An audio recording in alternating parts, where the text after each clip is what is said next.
Hello guys, आपका स्वागत है आपका पसंदीदा चैनल कॉन्सेप्ट क्रैकर पे। मैं प्रीत आ गया हूँ आपके लिए एक और टॉपिक लेकर। आज हम पढ़ेंगे फिजिक्स का नया टॉपिक। देखो, आज हम क्या पढ़ेंगे, पहले चैप्टर का टॉपिक है प्रकाश के परावर्तन से संबंधित नियम। कितने नियमों में नियम होते हैं? पहला कितने होते हैं? परावर्तक पृष्ठ, आपतन किरण, परावर्तन किरण, आपतन बिंदु, अभिलंब, आपतन कोण, परावर्तन कोण। ठीक है, ये होता है हमारे 7 पॉइंट। अगर आप हमारे पास कॉन्सेप्ट क्रैकर के पास आए तो आपको बिल्कुल परिभाषाएं रटने नहीं दूंगा, आपको पूरा समझाऊंगा पूरा। देखो, ये एक समतल रेखा है, ठीक है। ये इस साइड हमने इस पे पेंट कर रखा है, ठीक है। ऊपर वाली सतह चिकनी है, ठीक है, ऊपर वाली सतह चिकनी है। अब हमने ना, अब देखो आप, अब ये हमने एक रेखा काटी, ठीक है। इसको कहेंगे हम आपतन किरण, आपतन किरण, ठीक है। ये हमने आपतन किरण पढ़ लिया। आपतन किरण की परिभाषा क्या है? वह किरण जो समतल पृष्ठ से टकराती है, यह समतल पृष्ठ है यानी समतल आईना से टकराती है, उसको हम आपतन किरण कहते हैं। अब बात कर लेते हैं परावर्तन किरण। जो आपतन समतल पृष्ठ से टकराकर वापस चली जाती है उसे परावर्तन किरण कहते हैं, ठीक है। परावर्तन किरण, ठीक है। अब सेकंड और थर्ड पढ़ लिया, अब पढ़ते हैं आपतन बिंदु क्या होता है। आपतन बिंदु, जहां पर ये आपतन किरण टकराती है ना, उस बिंदु को हम आपतन बिंदु कहते हैं। यहाँ से ये टकराई तो इस बिंदु को हम आपतन बिंदु कहेंगे, ठीक है। ये हो गया आपतन बिंदु। जो आपतन बिंदु, हमने आपतन बिंदु पढ़ लिया। जो आपतन बिंदु से सीधी रेखा होती है ना, 90 डिग्री लंब, परपेंडिकुलर, इसको जो ये होती है इसको हम कहते हैं अभिलंब, ठीक है। ठीक है, अब आ रही है ना समझ?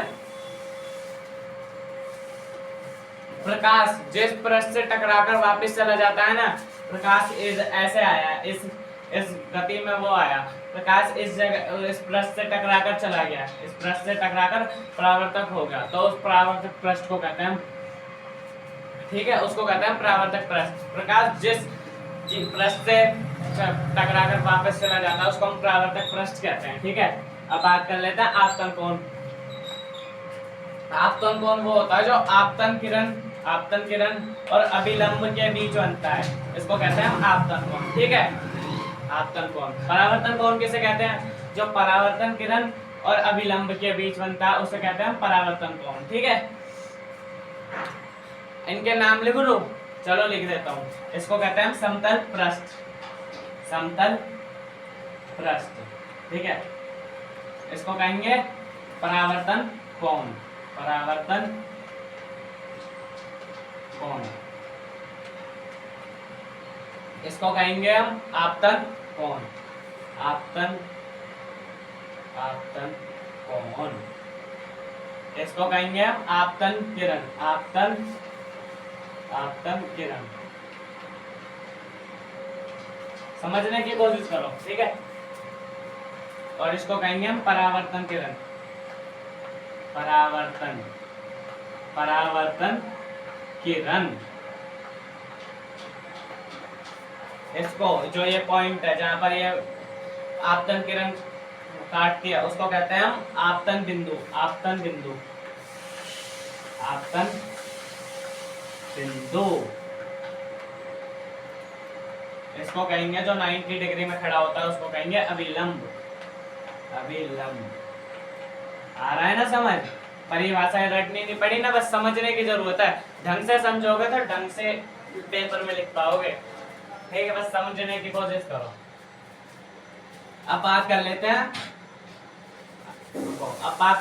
परावर्तन के नियम के बारे में। परावर्तन का नियम, परावर्तन के कितने नियम होते हैं? परावर्तन के होते हैं 2 नियम। परावर्तन के 2 नियम होते हैं, आपतन किरण, परावर्तन किरण और आपतन बिंदु, ओ सॉरी, आपतन किरण, परावर्तन किरण और अभिलंब, तीनों एक ही तल में होते हैं। देखो, ये आपतन किरण हो गई, ये अभिलंब हो गया, ये परावर्तन किरण हो गई, ये एक ही तल के ऊपर है, तो इसको कहेंगे हम पहला नियम। दूसरा नियम क्या है? दूसरा नियम है जो ये है ना, आपतन किरण और अभिलंब के बीच का ये कोण, इसको कहते हैं आई। और जो ये हमारे पास परावर्तन किरण और अभिलंब के बीच का कोण है इसको कहेंगे हम आर। जो ये आई होता है ना, ये हमेशा हमेशा आल्सो, यह है ना आई इक्वल आर होता है, ठीक है। अब परिभाषा की बात कर लेते हैं। आपतन किरण, अभिलंब तथा परावर्तित किरण तीनों एक ही तल के ऊपर होते हैं, ठीक है। परावर्तन कोण सदैव आपतन कोण के बराबर होता है। अभी इस वीडियो में इतना ही, अगली वीडियो में हम और कुछ पढ़ेंगे नए टॉपिक्स के साथ, इंटरेस्टिंग टॉपिक्स के साथ। जब तक के लिए धन्यवाद, मिलेंगे नेक्स्ट वीडियो में।